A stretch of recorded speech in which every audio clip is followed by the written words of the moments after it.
Oi, som. Bom dia, meus amados irmãos. Hoje é uma manhã muito especial para a gente. Temos o privilégio de podermos refletir um pouco mais no DIP, o dia da igreja perseguida, e ver como esses irmãos edificam as nossas vidas. Antes da gente entrar na aula de hoje, que o Alan prepara aqui, eu queria indicar para vocês alguns livros da área de missão, tá? Seria o primeiro, Perspectivas, no Movimento Cristão Mundial. Livro muito legal. Aqui é uma coletânea de artigos da área do assunto, né? Ele vai falar várias perspectivas a respeito da missão de Deus, várias perspectivas de como um missionário pode atuar, então, para os vocacionados, ou para aqueles que têm dúvida na área missionária. É um excelente livro.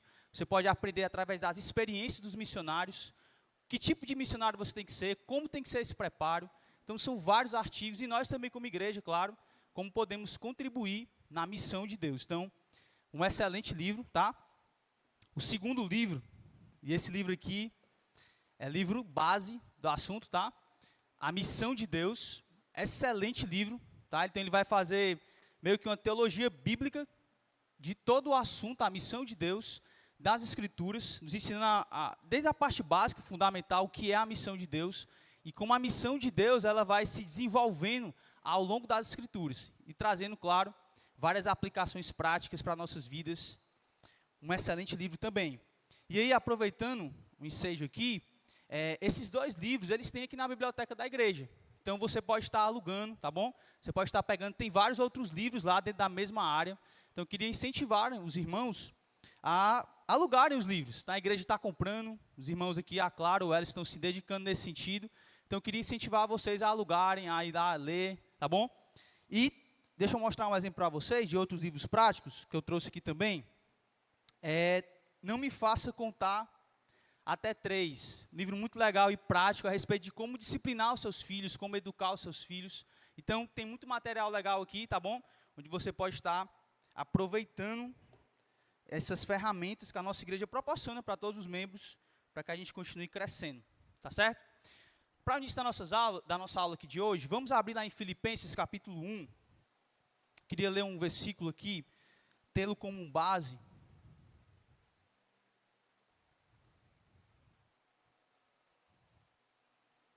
Filipenses capítulo 1.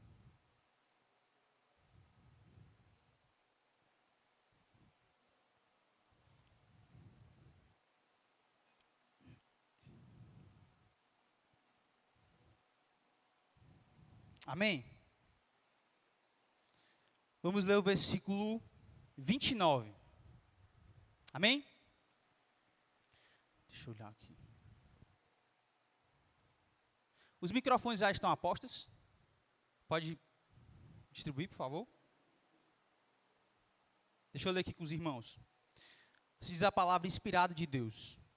Porque vos foi concedida a graça de padecerdes por Cristo, e não somente de crerdes nele. Vamos repetir esse versículo juntos? Porque vos foi concedida.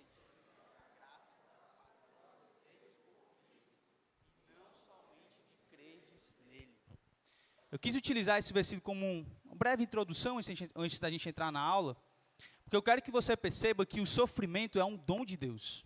E a gente tem tido uma série de mensagens sobre o dom, né, os dons em si, e a gente tem percebido que o dom tem o objetivo de servir ao outro. Então, a grande questão que eu queria que você tivesse em mente, enquanto nós iremos aprender a respeito das fugas bíblicas, de uma breve história das fugas bíblicas, como a história dessas pessoas edificam as nossas vidas. Como eu e você podemos ser impactados pela palavra de Deus, pela história desses irmãos.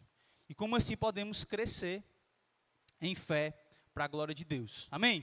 Vamos orar por isso? Vamos orar para que Deus nos edifique e que nós possamos aprender através dessas histórias como podemos servir melhor a Ele. Vamos orar?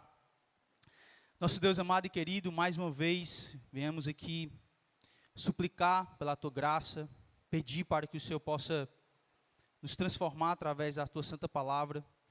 Nos ajuda, Deus, a crescermos em fé, que essas histórias bíblicas e também de outros irmãos que sofrem, padecem, têm o privilégio de padecer pela Tua palavra, pelo Evangelho, que esses irmãos nos edifiquem, continuem nos edificando, que as histórias que os testemunhos possam nos influenciar, possam nos empurrar para servir melhor ao Senhor e glorificá-lo através das nossas vidas.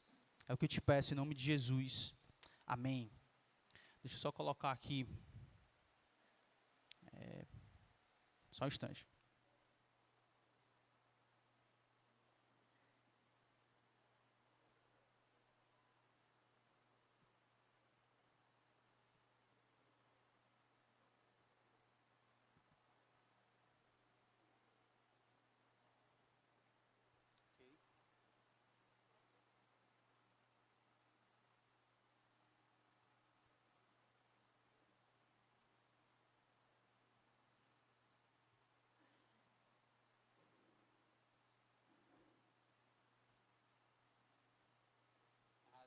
Só um instante, irmãos. Deu um erro aqui. Não dá certo, porque não está aparecendo aqui o... Como é?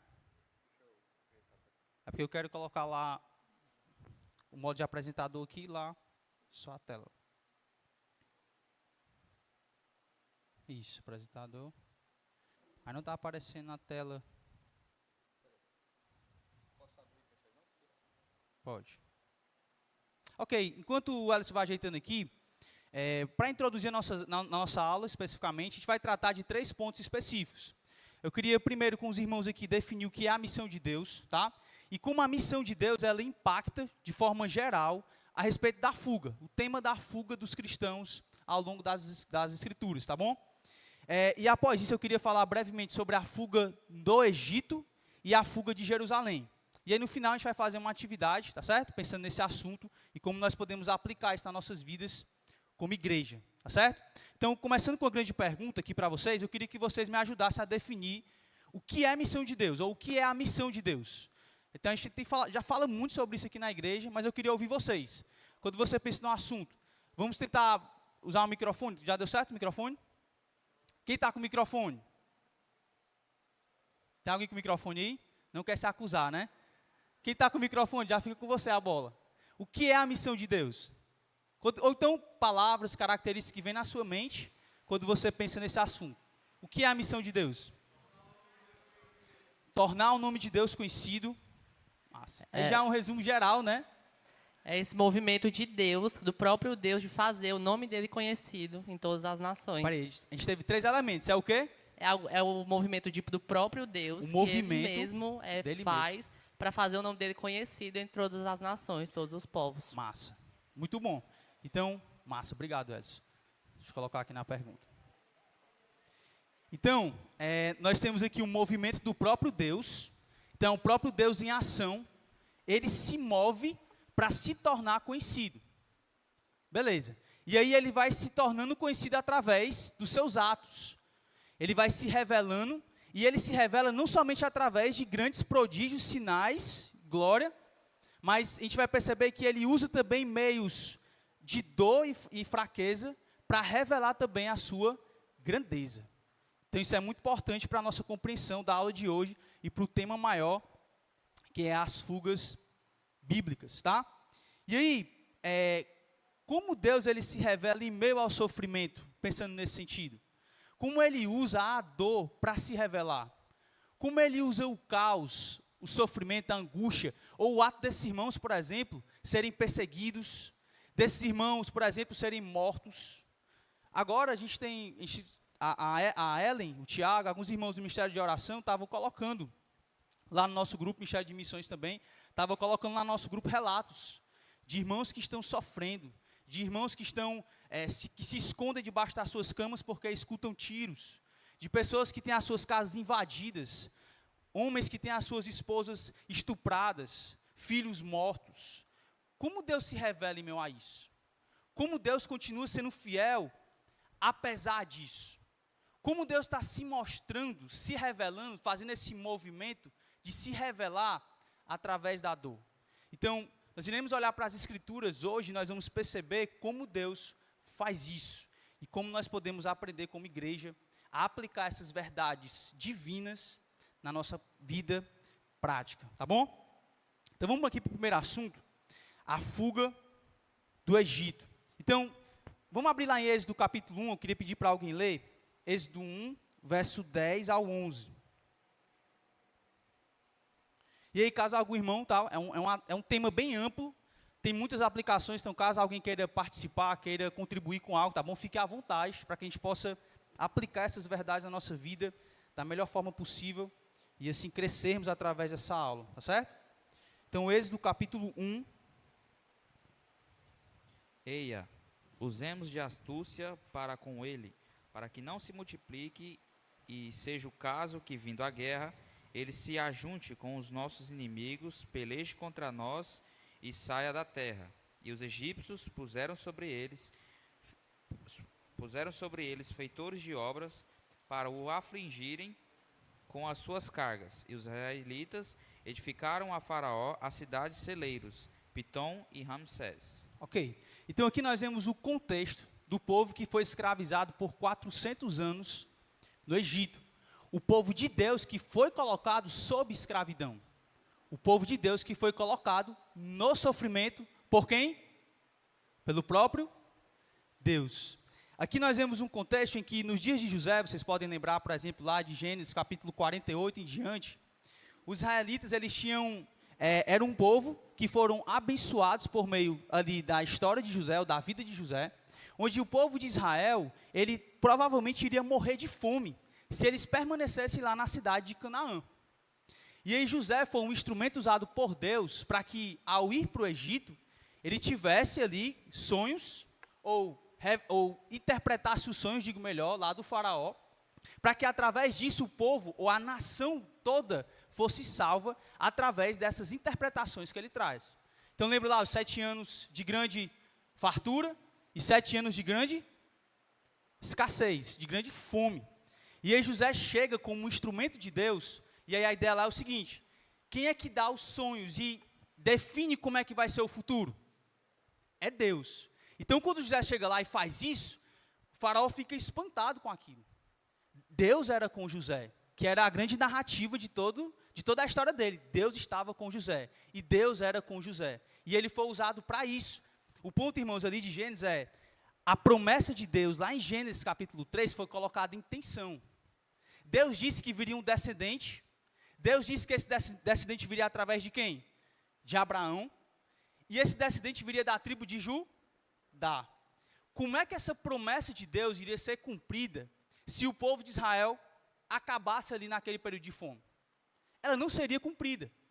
Então Deus, ele intervém na história, e ele, por meio de José, supre as necessidades físicas do seu próprio povo, para que o seu povo ali pudesse ser abençoado e permanecerem vivos, para que a promessa de Deus, cumprida milhares de anos mais na frente, pudesse ser cumprida. E aí, através dessa história, nós vemos que o povo de Israel estava lá, na cidade do Egito, por conta disso, porque Deus estava preservando eles. E aí, nesse inteirinho, nessa história, nós vemos que esse era um povo simples, um povo que cuidava de animais, bois. E aí, um outro faraó se levanta, que não conhecia José, não conhecia a sua história, e ele percebe, ou ele se sente ameaçado. Então, qual é o ponto? Eu tenho que afligir esse povo, oprimir esse povo, para que esse povo não cresça demais e não venha destruir a nossa nação, ou o nosso império. E aí, começa-se aqui, então, a opressão, começa-se aqui, então, a escravidão do povo do Egito. E aí, irmãos, através de José, já comentei isso aqui, já até adiantei, eles foram oprimidos, eles foram ali colocados sobre opressão, por causa de um governante que não conhecia a respeito deles.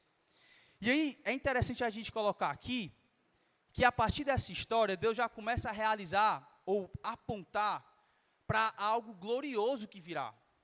O povo de Israel, ele foi salvo por meio de um milagre estonteante. Deus, ele humilha a nação do Egito, mostrando que ele é um Deus mais poderoso, mais forte do que os deuses do Egito.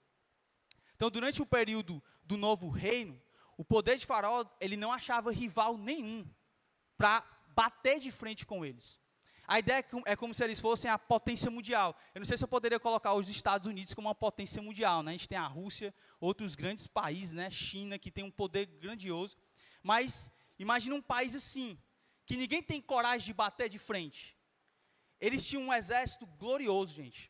Eles tinham controle sobre as pessoas. O faraó definia quem ia viver e quem ia morrer. Eles tinham uma riqueza gigantesca. Era a cidade mais rica, era o império mais rico da época. E o exército deles, nem se fala. Era um exército formidável. Vencia todas as batalhas em que eles entravam. Então, diante de um cenário assim, você pode começar a pensar que Deus ele começa aqui a preparar um espetáculo. É tanto que, quando a gente vai ler os Salmos ou os profetas, nós percebemos o quanto que essa história aqui ela foi enfatizada pelo povo de Deus. Porque aquilo ali ficou marcante na vida deles. Aquela história ali abriu os olhos deles para que eles percebessem a grandeza e o poder de Deus. Nada nada consegue parar a ação de Deus na história. Nada consegue parar o poder de Deus. A nação mais poderosa do mundo não tem o poder de intervir ou parar aquilo que Deus quer realizar no seu povo. É tanto que, quando a gente lê Êxodo capítulo 15, vamos abrir lá? Após esse grande ato miraculoso, nós vemos um coração que adora a Deus em meio a esse grande livramento. E aí nós vemos esse feito sendo adorado, lembrado pelo seu povo por gerações. Eu queria pedir para alguém ler do versículo 1 até o versículo 6, onde a gente vai ter aqui um resumo do que Deus fez ali para revelar o seu poder e a sua grandeza. Alguém lê para mim, por favor? Êxodo 15, verso 1 ao 6. Então entoou Moisés e os filhos de Israel este cântico ao Senhor e disseram: Cantarei ao Senhor porque triunfou gloriosamente. Lançou no mar o cavalo e o seu cavaleiro. O Senhor é a minha força e o meu cântico. Ele me foi por salvação. Este é o meu Deus, portanto eu o louvarei. Ele é o Deus de meu pai, por isso o exaltarei. O Senhor é homem de guerra, Senhor é o seu nome. Lançou no mar os carros de Faraó e o seu exército, e os seus capitães afogaram-se no mar vermelho. Os vagalhões os cobriram. Desceram às profundezas como pedra. A tua destra, ó Senhor, é gloriosa em poder. A tua destra, ó Senhor, despedaça o inimigo. Ok, então continue-se ainda, mas vamos ler também o versículo 11. Pode ler de novo, Tiago, por favor, verso 11. Ó Senhor, quem é como tu entre os deuses? Quem é como tu, glorificado em santidade, terrível em feitos gloriosos, que operas maravilhas? Ok, então, diante desses feitos, Deus abrindo o mar vermelho, enviando pragas, Moisés, ele olha para isso e ele adora a Deus. E aqui, irmãos, aqui a gente já começa a ter algum vislumbre, em certo sentido. Para que Moisés conhecesse o poder de Deus, essa faceta de Deus aqui, de alguma forma foi necessário o povo ser escravizado. Sem isso, como Moisés iria conhecer mais a respeito do poder de Deus? Vocês estão entendendo? Para que houvesse uma adoração diante daquilo que Deus fez no Egito, era necessário a dor, o sofrimento, os 400 anos de escravidão, ou um império pujante e glorioso, para que Deus pudesse revelar a sua grandeza e o seu poder. Então, por que eles adoraram a Deus? Porque eles aprenderam mais sobre Deus em meio à fuga deles. Eles aprenderam mais sobre Deus em meio ao sofrimento deles, ou por meio da libertação que Deus realizou ali na vida deles. E aí, como uma forma de contextualizar um pouco mais, para que vocês entendam ainda mais o poder de Deus sendo revelado aqui, a nação do Egito ela era um contexto muito idólatra. Então, eles tinham um panteão de deuses. Era Deus para tudo.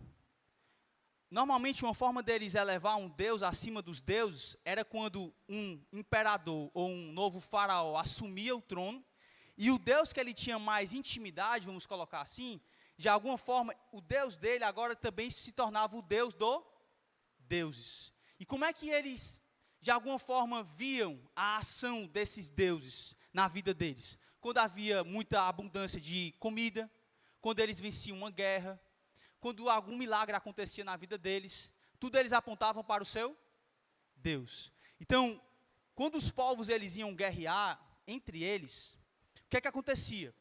Qual era a mentalidade deles? a ideia deles era a seguinte: o meu Deus, ele é mais forte do que o seu Deus. Então, quando eu vou guerrear contra outra nação, a minha força e o meu refúgio, vamos colocar assim, está no meu Deus, que é mais forte do que o seu Deus. É tanto que quando nós vamos ler Josué, Juízes também, isso acontece muito, principalmente Josué, nós vemos uma relação de que Deus está com Israel, e por causa de Deus estar com Israel, as nações, elas tremem por conta disso. Porque eles já sabiam, já tinham escutado a respeito do que Deus tinha feito lá no Egito. Então, quando a nação de Israel vinha para atacá-los, eles já ficavam trêmulos, por causa do poder de Deus que já havia sido revelado. Então, a grande ideia que há no Antigo Testamento, diferente dos nossos tempos, após o iluminismo, essa ideia de que sempre existe um Deus, existe um Senhor. Eles não tinham na mentalidade deles se há Deus ou não. Isso é mais uma visão da modernidade. Naquela época, não. O grande ponto, a grande disputa entre os povos era qual era o Deus mais poderoso. E aí, quando nós chegamos na leitura e vemos aqui Deus destruindo o povo de Israel, ele vai destruindo Deus por Deus, da nação do Egito. As pragas ali, que Deus ele lança sobre o povo do Egito, de forma especial ali, era mostrando que os deuses deles não era nada. O Nilo, por exemplo, era visto como um deus para eles, porque oferecia água, oferecia fartura para eles. E Deus vai lá e transforma o rio Nilo em quê? Em sangue. Está aqui o Deus de vocês. Ele é um Deus fraco. Ele não tem poder como eu. Então Deus vai através das pragas, moscas, insetos, a escuridão. O sol também era adorado e Deus manda uma escuridão. Ou até mesmo a última praga, que é a morte do filho, do primogênito de todas as famílias do Egito. Aquilo ali também era uma forma de mostrar que os deuses deles eram fracos. Eram deuses que não eram fortes. Ou seja, irmãos, Deus aqui nesse sentido, como o pastor Clesiano sempre comenta aqui para a gente, acho legal essa frase dele. Deus, ele gosta de preparar espetáculos. Ele prepara situações difíceis, para que em meio a essas situações difíceis, ele se revele. Ele mostra a sua grandeza. Ele mostra o seu poder. Ele mostra a sua glória. Olha comigo, Êxodo capítulo 10, versículo 1 e 2. Êxodo 10.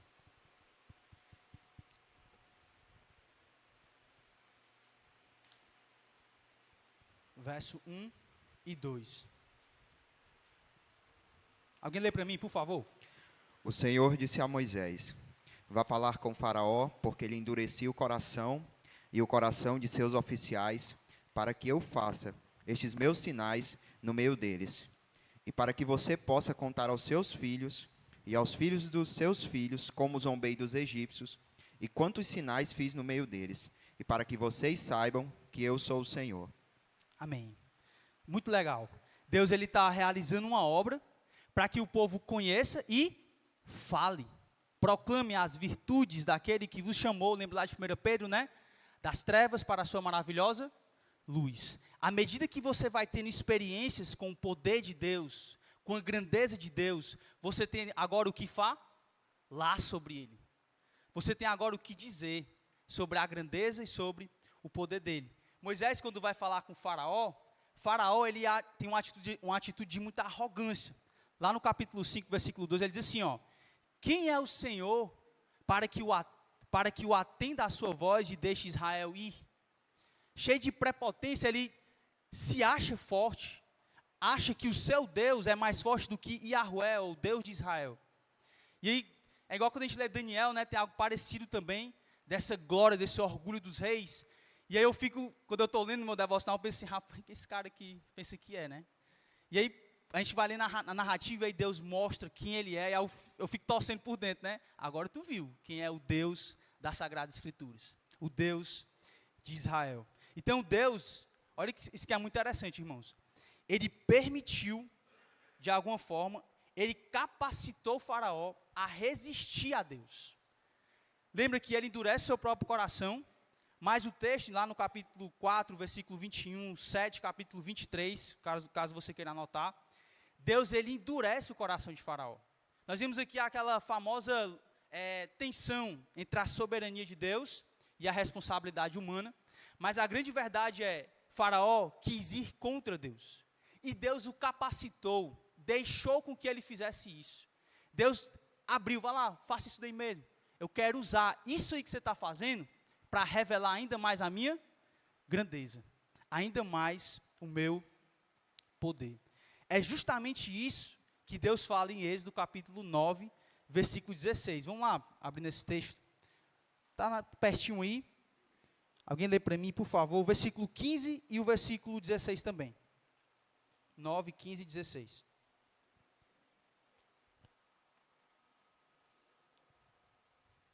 Alguém está com o microfone?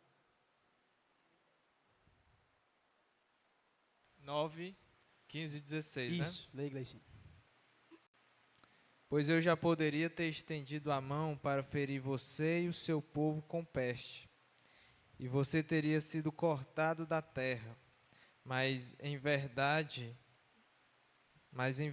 foi para isso que eu mantive, para mostrar a você o meu poder e para que o meu nome seja anunciado em toda a terra. Amém. Então, Deus ele prepara esse espetáculo. A nação mais gloriosa do mundo é, de forma coincidente aqui, a nação que está oprimindo o povo de Deus. E aí Deus revela o seu poder, liberta aquele povo de modo miraculoso, para revelar para quem? Para as pessoas o seu poder. Mas aqui, irmãos, eu queria que você olhasse também para um ato mais particular. Deus não somente está revelando a sua grandeza para as nações, mas revelando também a sua grandeza para mim e para você. Deus também está se tornando conhecido a nós. O Weber Campos, ele tem uma história muito legal, pessoal. O Weber Campos tem um pai muito piedoso, é o Weber Carlos, né, são dois grandes teólogos. E aí, em determinado momento da vida dele, ele era adolescente ainda, e aí o pai dele teve que viajar para os Estados Unidos, passou um tempo de muita escassez, muita dificuldade lá, financeira e etc. E depois de alguns anos, eles retornaram para a igreja mãe deles. E aí, ele foi cantar um louvor em especial lá durante o culto, falando a respeito de Deus. O quanto que Deus ele era amor, o quanto que Deus ele era gracioso, o quanto que Deus ele era bondoso. Aqueles louvores, né, tu és bom, como a gente canta sempre aqui na igreja. Ele comenta que aquele louvor especialmente, ele nunca teve um gosto tão especial como ele teve naquele momento. Ele conta que ao começar a cantar, ele naquele momento desaba em choro. Ao ponto de não conseguir ficar para a pregação. Ele sai durante o louvor, vai para uma sala e fica chorando. O pai dele sai e vai falar com ele, e ele pergunta: filho, o que é que está acontecendo? O que foi que houve? Você não para de chorar? Ele: pai, hoje eu entendo o significado dessa música. Após passar pelas dores que eu passei, hoje eu compreendo o quanto que Deus ele é bom, o quanto que Deus ele é amor. E é isso que Deus está fazendo. Por meio dos nossos sofrimentos, Deus ele vai revelando a respeito, ou as suas facetas, por meio das dores que passamos. Eu trouxe aqui uma frase de Corey. Tá certo, mano? Corey? Não está conseguindo ver, né? Ela diz assim: não há buraco tão profundo que o amor de Deus não seja mais profundo ainda. Essa mulher, ela passou por um sofrimento gigantesco no período da Segunda Guerra Mundial. Os seus pais, protestantes, cristãos, eles eram muito conhecidos pela hospitalidade deles.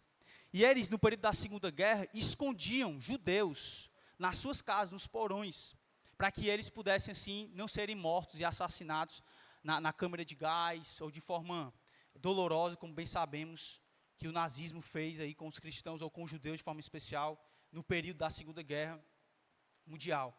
E essa mulher, ela foi denunciada, contaram, né, para o exército, digo melhor, que eles estavam fazendo isso. E ela, juntamente com sua irmã, é presa. E o relato dela, na biografia dela, ela conta que dentro do campo de concentração, eles encontraram uma Bíblia e eles esconderam essa Bíblia. No local que eles estavam, ficavam no canto assim, muito afastado, muito embaixo, e era cheio de pulgas. cheio de pulgas. E aí os soldados, eles não iam até lá por conta dessas pulgas. E a irmã dela, a Belry, acho que é assim que se pronuncia, ela, conversando com ela disse assim, a gente tem motivo para agradecer aqui a Deus, até pelas pulgas que estão aqui. Porque se essas pulgas não tivessem aqui, a gente não teria a liberdade de ler a palavra de Deus e poder adorar a Deus. Aquilo ali, ela conta na biografia dela, que impactou muito a vida dela. Aquela história de fé, aquela fidelidade da irmã dela, a animou para perseverar naquele momento de dificuldade. E em um dado momento, o grupo de mulheres que ela estava na cadeia ali, elas serem no outro dia enviadas para a câmara de gás. E de forma milagrosa, essa mulher, ela foi liberta, recebeu-se lá um papel, e aí não se sabe direito como que isso aconteceu, mas ela foi liberta, e no outro dia, todas as mulheres que estavam com ela lá, juntamente com sua própria irmã, foram lançadas numa câmara de gás, e todas elas foram mortas e assassinadas. E essa mulher, ao sair dali, ela começou a dedicar a sua vida para ajudar pessoas que estavam passando por guerras. Ela dedicou a vida dela para compartilhar a mensagem do perdão de Deus, viajando o mundo inteiro, para ajudar pessoas que passaram por guerras, ajudando na reabilitação, inclusive ajudando pessoas do exército nazista. Conta-se uma história de que um certo soldado, ao ouvir a história de fé dela, né, foi até ela pedir perdão. E ela conta na biografia dela que ela não conseguia, ali no coração dela, perdoar. Quando aquele homem veio falar com ela, ela não conseguia perdoar diante dos maltratos que ele fez com ela e com as mulheres que estavam lá.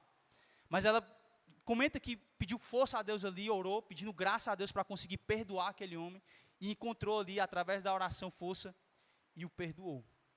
E aí essa mulher escreve frases como essa: não há buraco tão profundo que o amor de Deus não seja mais profundo ainda. Para que ela conhecesse mais a respeito da profundidade do amor de Deus, foi necessário ela ir no fundo do buraco, para perceber que até lá, o amor de Deus continua sendo tão grandioso, tão glorioso, como ele de fato é. Então, as histórias de sofrimento, de angústia, nos levam a crescer em fé. Os sofrimentos proporcionam isso para os servos de Deus, crescerem mais a respeito de quem Ele é. E aí, mais do que isso, nós percebemos também Deus, Ele agindo por meio da história da igreja. Vamos abrir lá em Atos, capítulo 8. Eu queria pedir para alguém ler o versículo 1 até o versículo 3. Atos 8. Amém, irmãos? Alguma dúvida até aqui? Está claro? Alguém quer contribuir com algo? Está claro até aqui, né?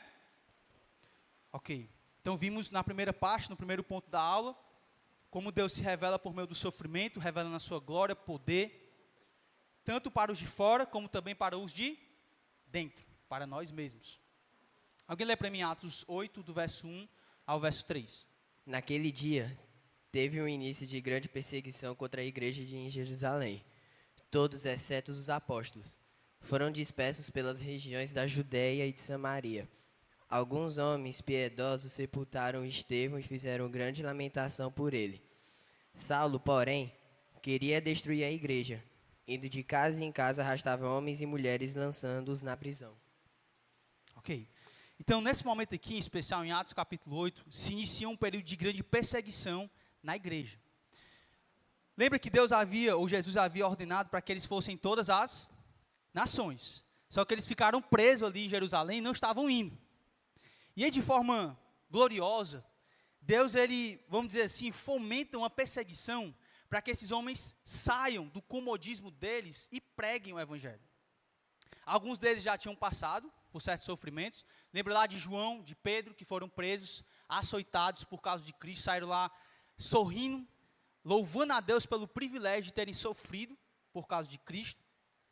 Mas aqui nós percebemos que é um novo marco, é um novo momento, onde Deus usa a perseguição, fomenta a perseguição, para que esses homens preguem as boas novas. E é justamente isso que nós vemos lá em Atos capítulo 11. Olhem comigo, por favor, Atos 11, verso 19 e o verso 20. Alguém lê para mim, por favor?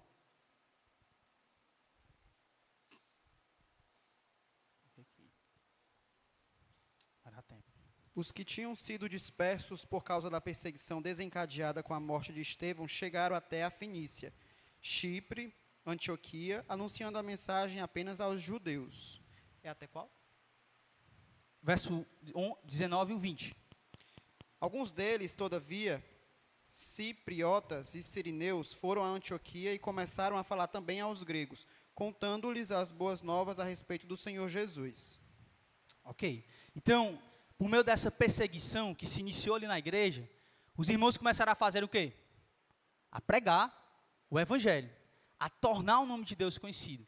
Vocês lembram lá em Filipenses capítulo 1, no versículo 12, Paulo está preocupado com os irmãos porque eles estão preocupados com ele.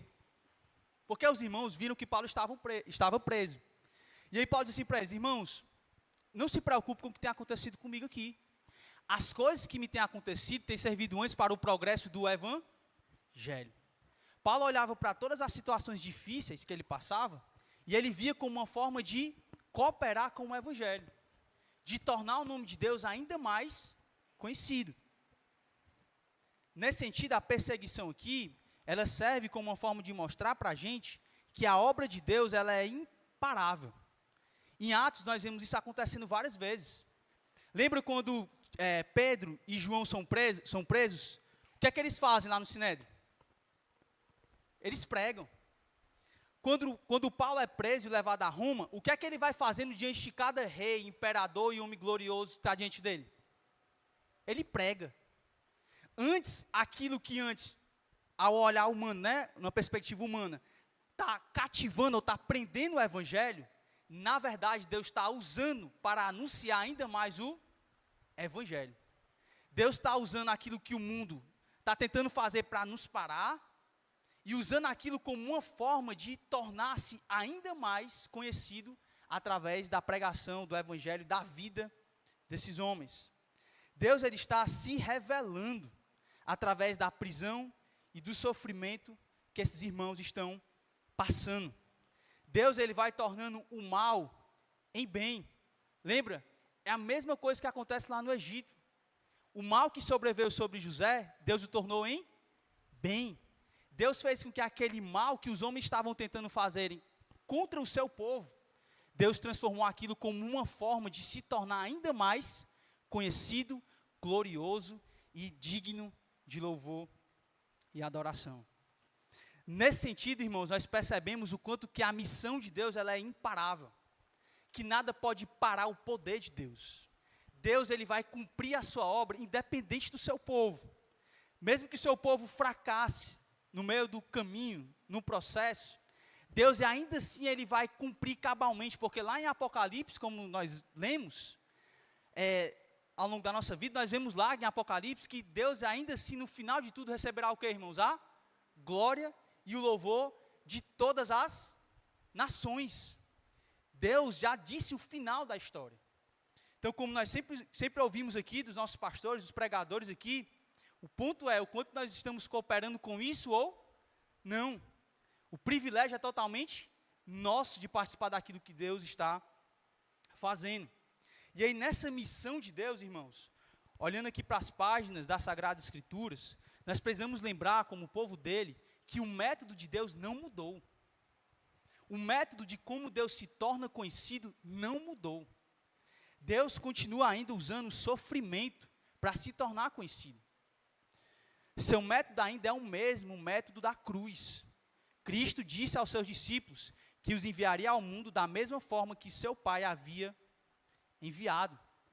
Jesus ainda convoca os seus servos, os seus discípulos, a carregarem uma cruz. Nós não caminhamos para longe do sofrimento. Como cristãos, nós temos que lembrar que eu e você estamos caminhando rumo a bater de frente com o sofrimento. Porque esse é o método de Deus para se tornar conhecido. É por meio da cruz, do servir os outros e morrer pelos outros. A cruz, ela representa o envolvimento sacrificial, voluntário, no cumprimento dos propósitos de Deus. Deus convoca os seus servos para, por meio desse método de dor, sofrimento, ele seja conhecido e magnificado. E aí, irmãos, quais são as 3 coisas que são conquistadas pela morte dos mártires e seus sofrimentos. A primeira delas é a vitória da verdade. A vitória da verdade. Os incrédulos, eles estão cegos. Eles estão nas trevas. Então, de certa forma, eles estão na mentira. E eles odeiam a verdade. E isso está levando eles para o inferno. Quando um cristão ele sai da sua cidade, sai do seu ambiente de conforto, ou até está em uma cidade difícil, se torna cristão lá, entende o evangelho, e ele sai da sua zona de conforto para ir anunciar o evangelho, a tentativa dele mudar a religião do outro se torna um ataque pessoal para aquelas pessoas. É por isso que existe perseguições, porque existe um embate entre deuses. Existe um embate de mentira contra a verdade, ou verdade contra a mentira. E quando esses missionários cristãos vão lá e pregam o evangelho, eles vão ser, consequentemente, recebidos com hostilidade. Vão serem perseguidos, justamente pelo fato deles estarem anunciando a verdade de Deus. Mas diante disso, irmãos, dessa hostilidade, desse sofrimento, algo incrível acontece. Olha o que Tertuliano, na sua obra Apologia, diz. O sangue dos mártires é o que, irmãos? Semente para a igreja.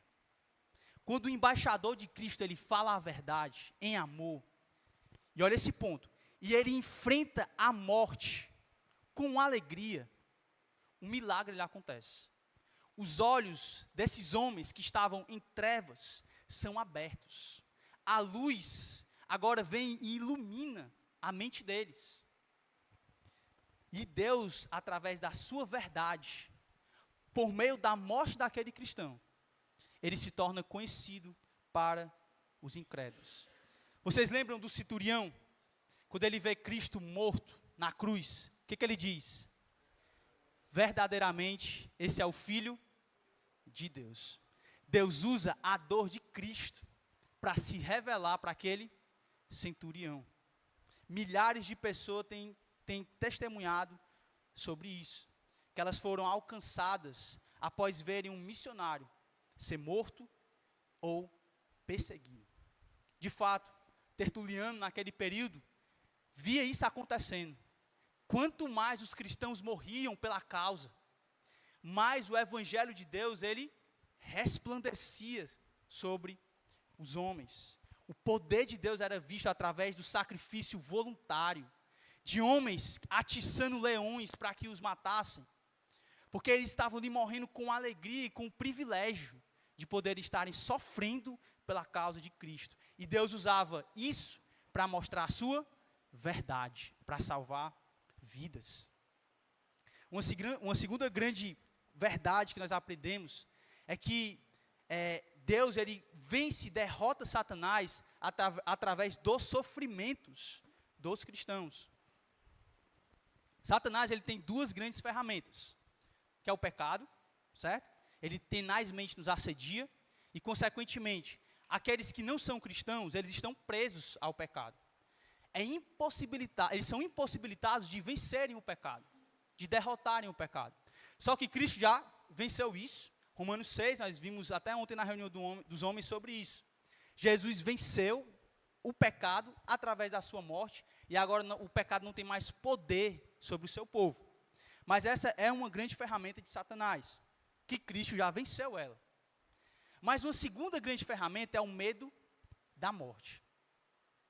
Pela morte, Satanás, ele de alguma forma atiça no coração dos homens o receio de se encontrar com Deus, ou o receio de passar por essa via dolorosa. Mas quando nós vemos, irmãos, cristãos, entenda bem isso, indo em direção à morte, por causa de Cristo, enfrentando sem temor a última ferramenta de Satanás, nesse sentido, ela é inutilizada. Ela não tem poder algum. Quando aquilo que Satanás utiliza para mais colocar medo no coração dos homens é vencido com um sorriso, beleza, Satanás, esse é o medo? Lembra que Jesus fala sobre isso? Não tenham medo daqueles que podem tirar a vida de vocês. Não tenham medo disso. Antes tenham medo daqueles que podem pegar o corpo de vocês e a alma de vocês e lançar onde? No inferno. Então, quando um cristão, um mártir, ele enfrenta a morte com um sorriso no rosto, ele está dizendo assim para Satanás: o seu poder está inutilizado aqui. Você não tem força alguma. Lembra da história de Jó? É isso que Deus está fazendo lá. Quando ele chega para Satanás e fala assim: tu viu lá o meu servo Jó? Lá como ele é um homem temente a Deus, um servo dedicado. E a narrativa, toda a história de Jó gira em torno disso. Jó naquela luta entre ser fiel a Deus ou não, e ele persevera até o fim, e ele vence. Ele vence aquele momento perseverando, como Tiago diz. E ali, irmãos, é simplesmente Deus, mais uma vez, preparando um espetáculo, para que por meio da dor de Jó, ele diga assim: esse aqui é o meu servo fiel. Esse aqui é o meu servo que me teme e que persevera. Então Deus, nesse sentido, ele destrói a última ferramenta de Satanás. Como Paulo também, alguns acreditam lá em 1 Coríntios 4:9, né, ele fala que é um espetáculo para o mundo, para os homens, para os demônios. A ideia lá é como se Deus estivesse usando a vida dele para mostrar: olha como o meu servo é fiel, como ele persevera. E aí, nesse sentido, Satanás ele é derrotado por meio dos sofrimentos que os cristãos passam, à medida que eles são fiéis, à medida que eles perseveram. Então, os nossos sofrimentos têm esse objetivo também, irmãos. Deus quer nos usar para que, por meio das nossas dores e dificuldades, nós gritemos para o mundo: a melhor coisa do mundo, apesar da dor, é servir a Deus. Eu vou perseverar aqui, apesar da dor, porque eu amo a Deus, o Cristo que já venceu a morte, o Cristo que ressuscitou, que logo, logo estarei para sempre com Ele. É justamente isso que o Joseph, aí, desculpa aí, irmãos, meu inglês, Tyson, errei, né? Tasson, beleza. Ele diz assim, ó: a manifestação da sabedoria de Deus neste mundo não terminou com Cristo na cruz. Ela continua em seus filhos, quando eles obedecem de Deus, de ir pelo mundo e sacrificar-se pela causa de Cristo. Assim, irmãos, é que nós, nesse sentido, podemos glorificar a Deus. Deus continua utilizando o método da cruz, do sofrimento, para que nós sejamos um espetáculo para o mundo. Não para a glória vir até nós, mas como último ponto aqui, para a glória ir até Deus. Os mártires têm o poder de revelar o amor de Deus aos que estão em trevas. Quando alguém que está em trevas, irmãos, longe de Deus, e eles olham para cristãos que estão indo até a cidade deles, para pregarem para eles e serem capazes de morrerem por eles. Quando eles fazem isso, o que é que eles estão dizendo para aqueles incrédulos? Eu amo vocês. Eu amo vocês. Eu sou capaz de abrir mão dos meus interesses, da minha vida, das minhas riquezas, para vir até aqui e morrer por vocês. Então, nesse sentido aqui, irmãos, os mártires, eles glorificam a Deus. Eles exaltam a Deus. O amor de Deus, o buraco profundo, a dor que é vista por meio do sofrimento dos mártires, ela também é, de forma paradoxal, uma grande seta para o grande amor de Deus na vida daqueles homens. Então, através do sacrifício dos filhos de Deus, cada vez mais ações de graças, louvor e glória são dadas a Deus. Para a gente finalizar, vamos abrir aqui em Filipenses 10:6. Capítulo 2. Eu iria ler outros textos, mas para dar tempo de a gente fazer a atividade, vou ler só apenas este, tá certo? Filipenses capítulo 2. Eu quero que vocês percebam que Deus ele é glorificado, irmãos, à medida que nós nos tornamos participantes do sofrimento dos irmãos que estão padecendo, que estão sofrendo em lugares que há perseguição. Olhe comigo capítulo 2, versículo 25. Alguém lê para mim, por favor. Contudo, penso que será necessário enviar-lhes de volta Epafrodito, meu irmão, cooperador e companheiro de lutas, mensageiro que vocês enviaram para atender às minhas necessidades. Ok. É muito interessante a forma como Paulo ele escreve a respeito dos seus cooperadores. Aqui, um certo teólogo acredita que há um certo tipo de progressão, de tipo de pessoas na comunidade. Existem aqueles irmãos que são irmãos na fé. Existem aqueles que são cooperadores do evangelho, aqueles que contribuem, que oram e de alguma forma ajudam. Mas Paulo fala de Epafrodito não somente com esses dois adjetivos, com essas duas qualidades, mas ele coloca também como companheiro de lutas. Epafrodito foi colocado como aquele que teve ele arriscou a própria vida para servir Paulo. Ele se colocou em situação de morte para ajudar o apóstolo Paulo na missão que ele tinha de pregar o evangelho.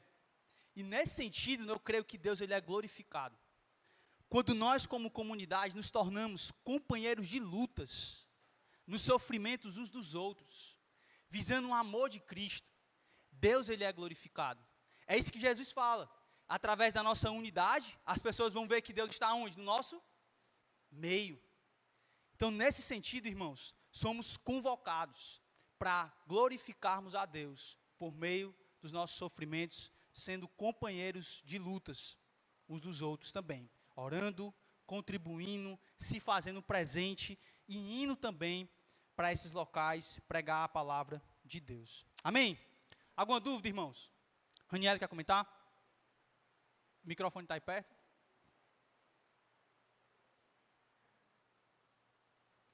Aleph, enquanto isso, tu pode contar quantas pessoas tem? Esqueci de pedir isso no começo, ó. Vou fazer assim, ó. Raquel, tu conta para mim desse lado. Quantas pessoas tem? E o Elison conta desse lado aqui, quantas pessoas tem?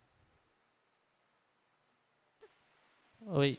Não, eu só queria comentar que é interessante que a gente vê essa questão do sofrimento e como Deus usa os momentos difíceis hoje no mundo atual, né? Se a gente pega a África, ela tem se tornado um continente cada vez mais cristão e lá tem um número de perseguidos enorme. E se a gente pegar a China também, o cristianismo tem avançado, mesmo com a perseguição. Por exemplo, ano passado, no Pacto de Lausanne, a Comissão Chinesa teve a oportunidade de participar pela primeira vez do Pacto de Lausanne, que reúne a Igreja Mundial, né?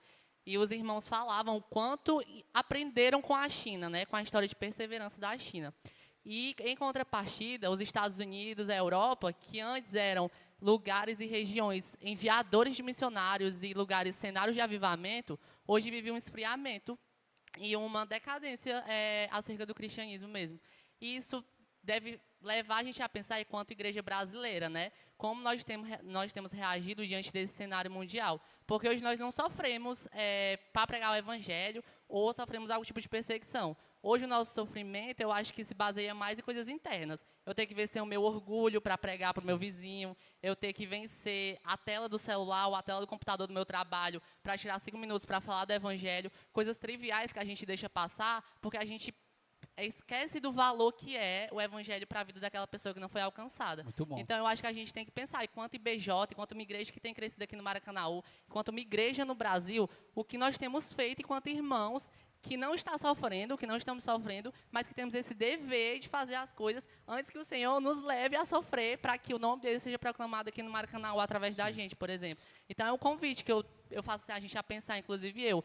Quando foi a última vez em que eu fui no meu vizinho, eu venci o meu orgulho, eu venci talvez a minha raiva, a minha rixa, para falar com o meu vizinho. Eu venci as barreiras que eu tenho em relação à cultura, em relação a pensamentos diferentes, em relação à polarização nacional que a gente vive, para que eu possa fazer as pessoas conhecerem a Cristo, né? Para que a gente não caia no esfriamento que a Europa caiu, os Estados Unidos caiu, né? Amém. A gente possa pensar sobre isso também. Amém. A gente vai pensar sobre isso agora na atividade. Não dá as respostas não, Raniel. Já está dando as respostas. Contaram aqui quantas pessoas tem? 70 no total. Divide em 6 grupos. Tá bom? Os irmãos que estão em casa, vocês vão receberem agora uma atividade que vocês podem estar fazendo em casa, tá certo? E aí, nesse sentido, já pode encerrar aqui. Tá bom? Eu queria... Já encerrou, Aleph? Não? Deixa eu só orar mais uma vez. E aí os irmãos aqui, a gente vai se dividir para fazer uma atividade. Tá certo? Vamos orar?